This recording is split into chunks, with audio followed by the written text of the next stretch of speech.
going to basically give myself an unwind practice. I am going to use a strap today and 2 blocks. If you don't have access to them, the first shape in particular, the blocks are really useful for. You could use a wall, you could use another surface to kind of elevate the top of the foot, or skip the first few minutes and then join us after.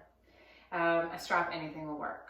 So a tie, a house coat, robe is a really perfect little tie, a blanket, a towel, anything at all that you have. So I hope you enjoy. Grab some socks if you like, make it comfortable, and I hope that this just feels good. So the front edge of your space, you're going to take your blocks, and I'm going to set one of the blocks up onto a slightly lower setting, and then I'm going to place the other block on top of the first block. They're sort of bumping just off of each other. And then the ball of my right foot is going to elevate up into the block. If I step my left leg back further, this is a bit more gentle. Okay. So the closer I bring my left heel in towards my right, generally the more sensation I'll feel. Once you get your right foot lifted, I want you to take a moment and try to lift your tailbone and lift up through your chest, just like you're creating that sense of cat-cow. So we'll exhale and coil and round. And then a gentle arch in our spine again. And coil and round. And then an arch through the spine, and we'll hold that version. It's just a little lift in the tip of the tail. The ball of the right foot is pressing down from the baby toe to the big toe mound. And just rock towards the big toe a little bit, towards the baby toe, leaving your right heel on the floor, keeping everything else still, just distributing some weight differently. And then find center and curl your toes down as if you're trying to scrunch them up into the arch of your foot. And then lift your toes up. Curl your toes down, squeeze. Lift your toes up, press a little bit.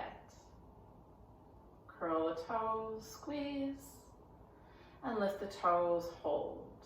And then a little sense of a gas pedal through the mound or the ball of your foot. You're kind of pushing down from baby toe to big toe. Tip of that tailbone lifts up. Maybe you've got a little more space. Your left knee can bend. Explore it. The right leg is relatively straight without being locked out. You want to feel this in the back of your right leg, primarily through your calf. Some of you might feel that through the hamstring. 3 breaths.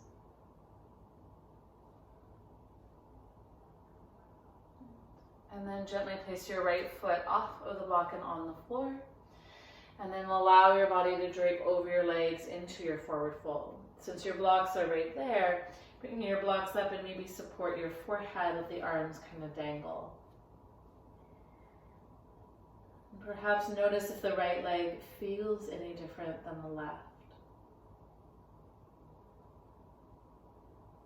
Take a little time to relax through your shoulders, to relax down through your elbows. To notice how the back line of your body is moving.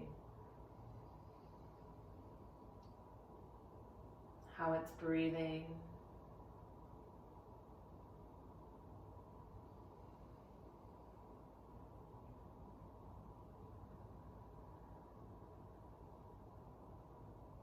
Bring your hands back onto your blocks and lift your chest. Bring the sole of that, or the ball of that left foot up onto the block. Heel of that foot is down. Position your right foot where is needed. And then we're going to find that ability to play with our spine. So cat-cow through your back. Noticing if this feels any different, if there's some lacking in movement on one side versus the other. If you feel like you can't move at all through your lower back, you're probably a bit deep into the pose. So see if you can soften it. I'm going to keep that tailbone slightly lifted or intended upwards. And the foot is active, the heel is down. I'm just going to rock baby toe to big toe. Just noticing those different angles. Yeah, my left leg has a little bit of a bend to it. That gives me the most effective stretch in my body. Okay. And then keeping that little bit of that lift in that lower back, bring the foot back towards center. And then curl your toes down, kind of scrunching them up. And lift your toes up and off the block, activating through the front of your ankle a bit more. Curl the toes down, squeeze. And lift the toes up. One more time, curl the toes down. Curl the toes up, hold. And see if you can soften your chest down a little bit lower. So we're keeping that shape, the tip of the tailbone is up, the toes are curled up. A little bit of gas pedal pressure in the ball of your foot. The heel of the left foot is still on the ground. Just breathing, finding some length in your neck. Because I demo these videos, if my head is up, it's really more for you to hear me talking. So you can always experiment with allowing your head to drop and playing with the shapes that way. If you lean your weight back, it is easier, it's softer than leaning forward.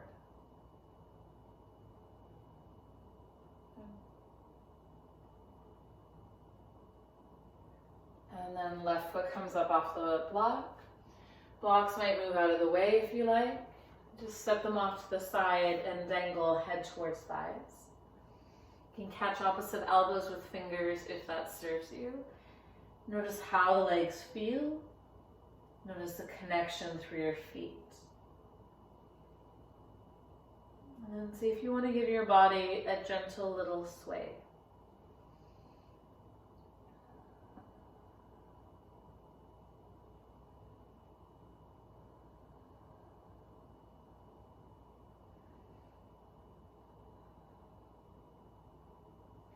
Hands down towards the floor. Take your halfway lift, roll your shoulders back, and puff up through your chest. Bend your knees, bring your hands down towards the ground. We'll step back into tabletop.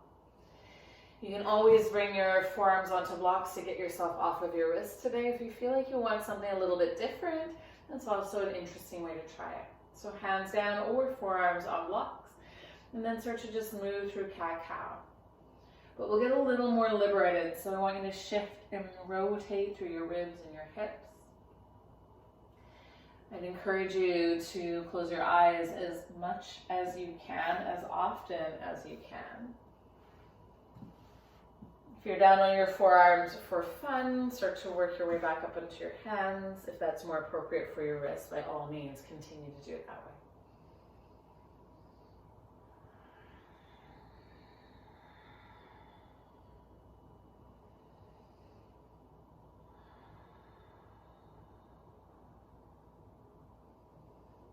And then switch your legs off to one side, bring your feet out and around.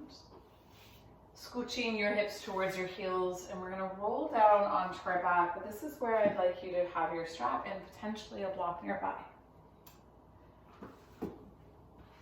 You're going to take the strap and loop it over the sole of your right foot, and that right leg's going to go straight up towards the ceiling. Start with your left foot on the floor.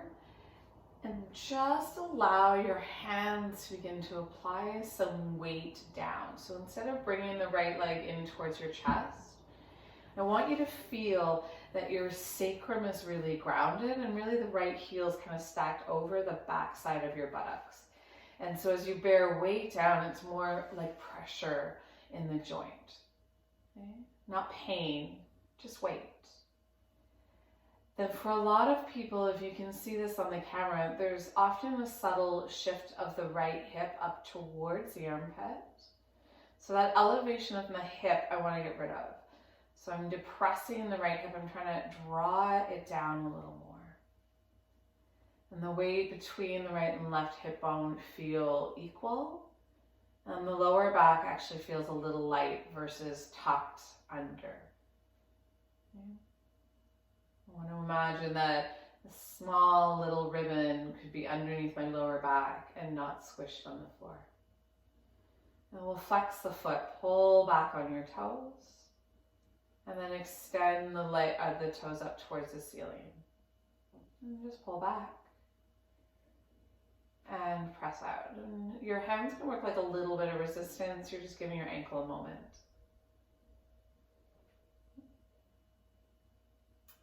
And then keeping that right foot in dorsiflexion or flexed. Middle of the ankle, knee, hip, kind of finding a similar alignment to each other. And then draw the right leg in until you feel like your lower back was really rounding. I want you to prevent that. I want you to keep that lower back with just a sense of that puff of air or that ribbon. When we're stretching our hamstring, the hamstring shouldn't have to take from our lower backs. The stretch for your hamstring ideally is felt in the middle of the muscle, almost as if it were getting wider, trying to avoid just a stretch in the back of the knee or the attachment site into your hip. And then we'll turn the heel in, toes out. We have external rotation in that right hip. And then I'm going to do the opposite internal, which probably doesn't look like much because it's not much. Okay? I'm going to rock it again, external, and all the while keeping my hips in exactly the same place on the floor. So there's no shifting of my pelvis from right to left. I am literally just rotating my femur or my thigh bone in its joint.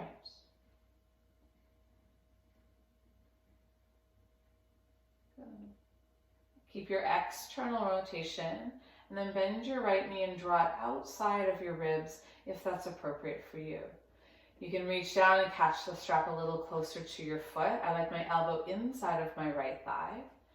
You are more than welcome to go next to it or outside of it. And then I'm going to draw down and hug it in slightly, just slightly, so it's not facing way out. Whatever feels like it's created some space. And that lower back, although heavier now, is not totally tucked and rounded. The left leg could extend forward, so that hip extension, your left leg if you like. So this is half happy baby. Left hip is still heavy on the floor. Left foot is active. And the right leg is basically creating a sense of lunge.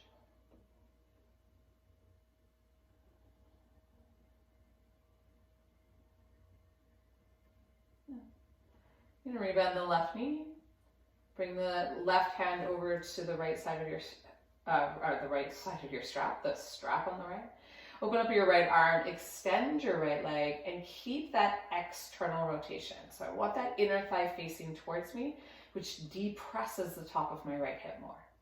I'm going to let the left knee fall off to the side, and I'm going to carry the right leg all the way over.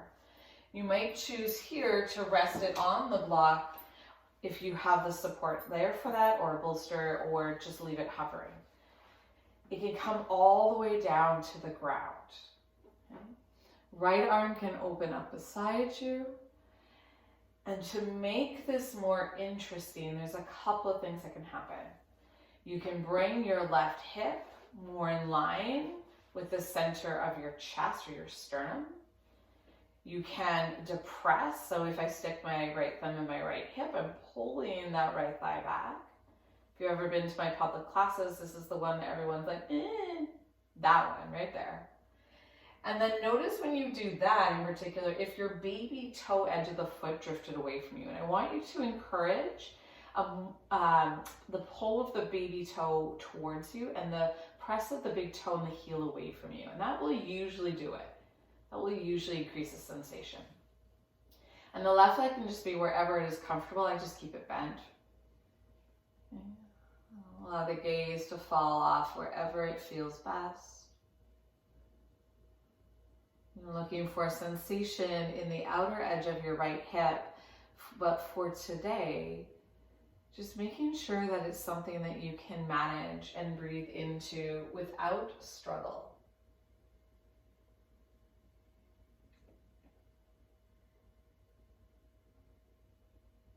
Our holds won't be quite as long as they would be for yin, but I do want slightly longer holds today.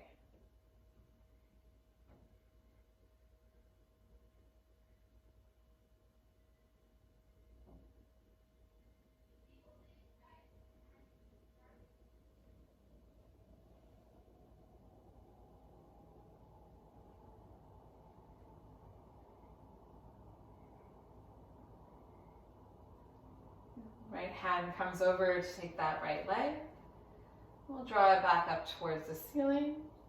We'll rebend the left leg, cross the right ankle over the left thigh, and find that figure four. So you find figure four, we'll draw the left knee in towards your chest if you would like some extra sensation there. If this is enough for you, this is perfect. You want to keep that right knee pressing out towards the side without letting the pelvis fall off. So hip bones are heavy, lower back has regained its space, and if the left leg came in, it's all the same principles. We're going to try not to really round up off our tailbone at the moment. We're going to explore that in a second. In figure four for my body, my preference is actually to tip slightly away from the hip I'm stretching. So in this particular instance, you're tipping slightly to the left. You're just breathing into the outer edge of that right hip.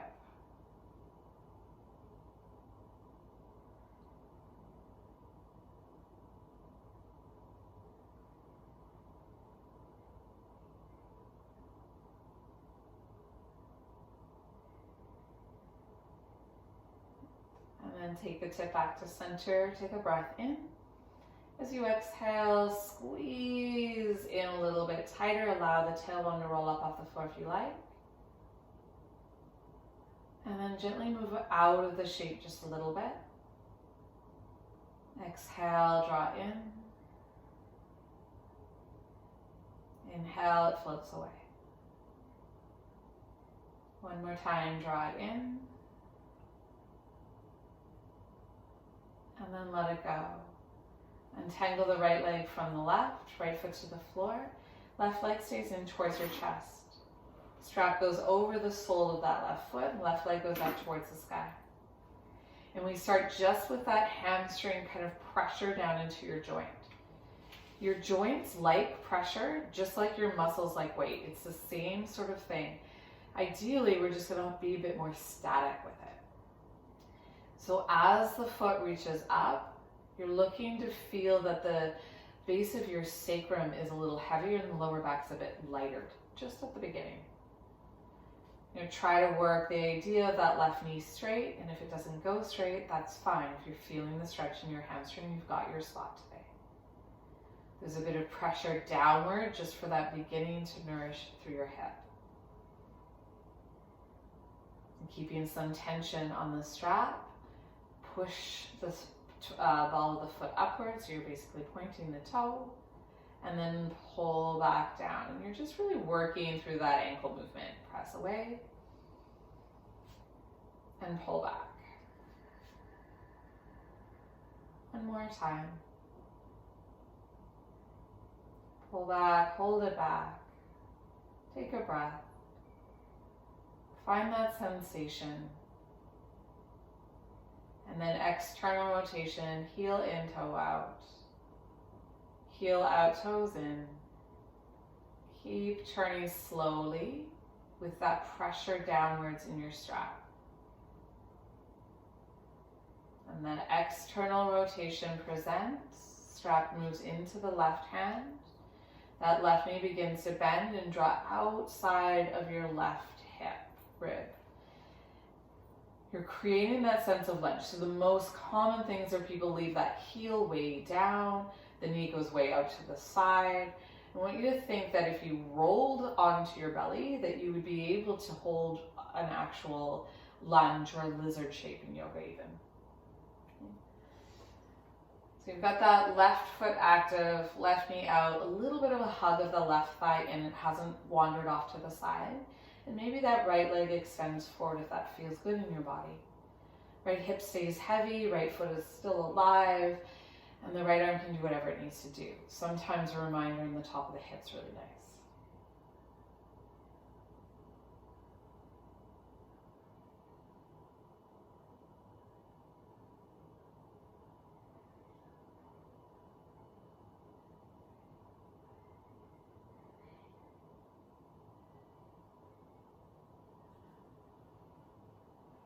And then that left leg comes back up towards the ceiling.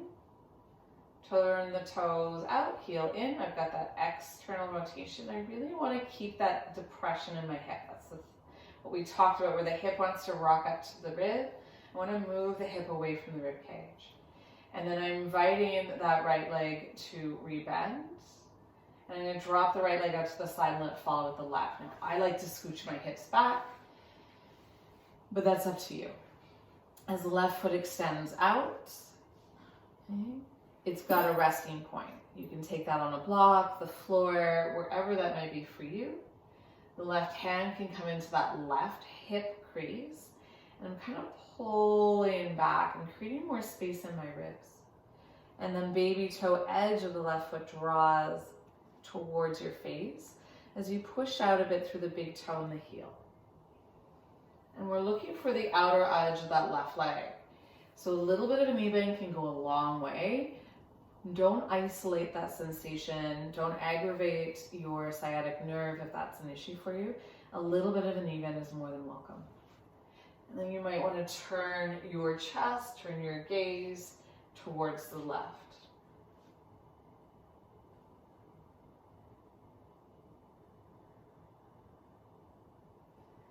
As we twist, if you're twisting, you're trying to find and maintain that breath moving across your ribs. Even as you know that you're stretching through your hip, there's a lot happening in your spine.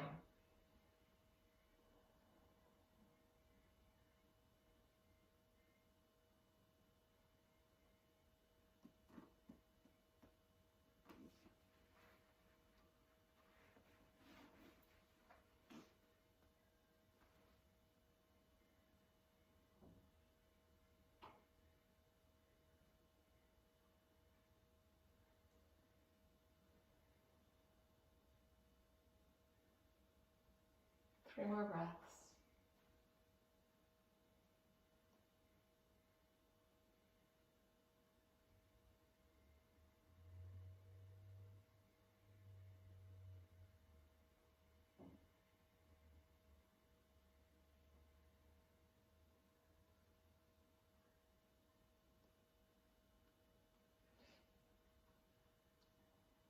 And then gently bringing that left arm over, retrieve the left leg. Sole of the right foot comes back to the floor. You take the strap off of that left foot and hook left leg over right thigh, figure four. And as you find the figure four, we're pressing in the idea of that left hip out. Again, being mindful that this is often what happens. So both sides of the hips are nice and grounded. If this is a nice stretch to the outer edge of your left hip, stay right there. If you want more, draw your right knee in towards your chest. And more isn't better. It's just more. So finding that balance of allowing your breath when you are in a calmer practice to remain gentle and full and slow and in your belly. Because that idea of stretching is really an illusion. It's really a game or a dance of moving with your nervous system. You can tip a little bit if you like, if you did that on the other side. If your nervous system is afraid of the movement that you're asking it to go into because you have too much flexibility or too much restriction, tightness, it will respond by tightening your tissues. It doesn't matter what end of the spectrum you're on. So when you're looking for a passive stretch, look for your breath.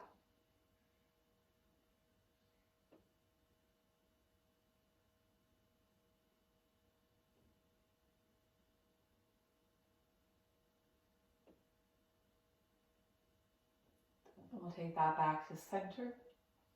Untangle the legs, soles of the feet towards the ground. And we'll use one of our blocks if you have it. A bolster is also lovely. And again, no block if you don't need. You're going to lift your hips up and off the ground. Today I'm going to go a little bit higher, but by no means do you need to. So shortest setting on the block is usually most appropriate. Let me just move that strap. So we have a little bit of weight through the front of our rib cage, and then the right knee is going to come in towards the chest, and the left leg is going to extend forward.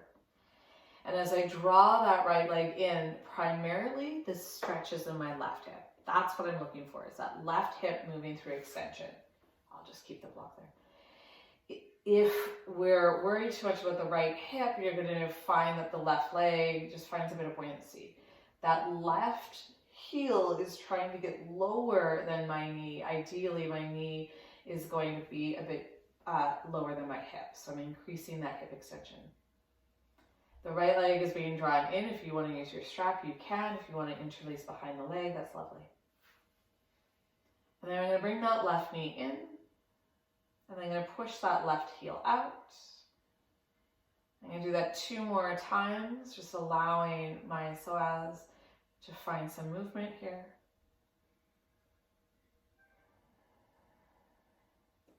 And as that left leg goes out, I'm going to hold it there. A little bit of a hug of my left inner thigh in, pressure down through my heel, right knee draws in towards the chest, and I'm breathing to the front of my left hip. And then an option to bring that left heel slightly over to the right, and that left arm and left shoulder could rotate slightly over to the right as well. If you have something in the grip, sometimes it's nice to actually hold on with the left, but it's a bit more active. Okay? Making sure that that left hip didn't lift off of your surface.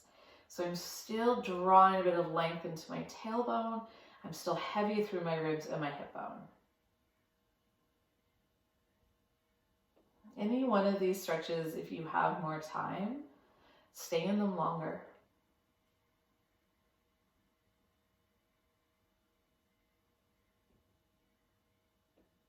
Use your breath to open up extra space from your heel to your armpit, across the ribs, through the sides of your hips, through the front of the hip, all the good stuff that you might find. Bring it back to center and we'll switch. Left leg draws in, right leg draws out. Right heel comes down to the ground, left leg draws in. I'm trying to aim for right leg being straight. A little hip and rib connection, so I'm not super arched in that back line. And then as I find this, I'm going to make sure that it serves what I need. So if that left foot needs to be on the floor, if I didn't need the block, great. Right knee draws in. And right heel pushes away and down. Right knee draws in. Right leg presses out. One more time. Right leg presses out and we'll hold that there. Rooting down through your heel, lengthening out through the front of that right hip. A little snuggle down here. The right heel can walk over to the left. The right arm and shoulders might walk over to the left as well. And then I'm kind of pulling because I can. I like that. You choose you.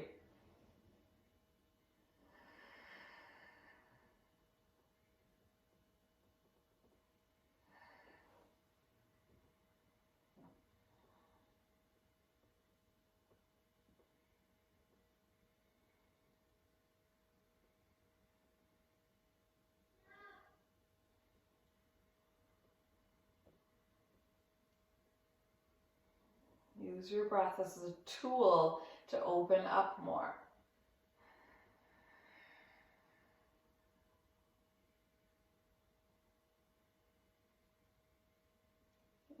And then we'll take that back to center. Draw your knees towards your chest. Give yourself a little hug and then extend the legs up towards the ceiling. The legs sort of dangle. Usually when the legs are overhead, the arms will feel better taking a wider or an overhead position as well.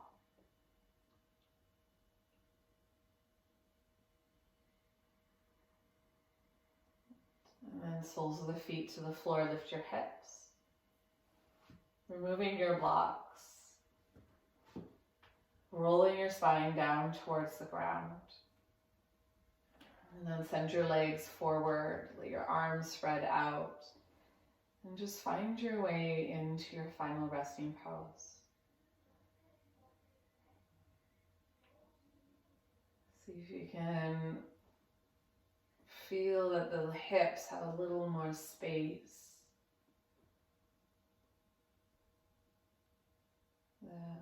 brow softens, the eyes get a little heavier in their sockets.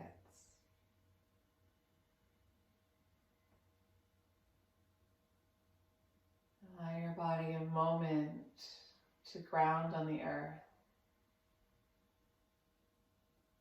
a moment for it to rest.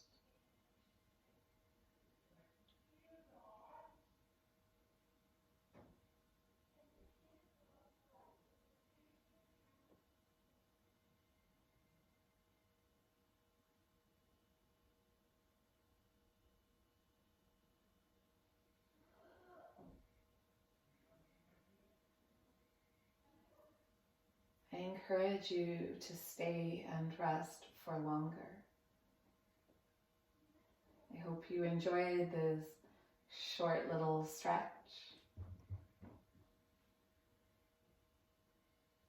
The light in me bows to the light within you. Namaste.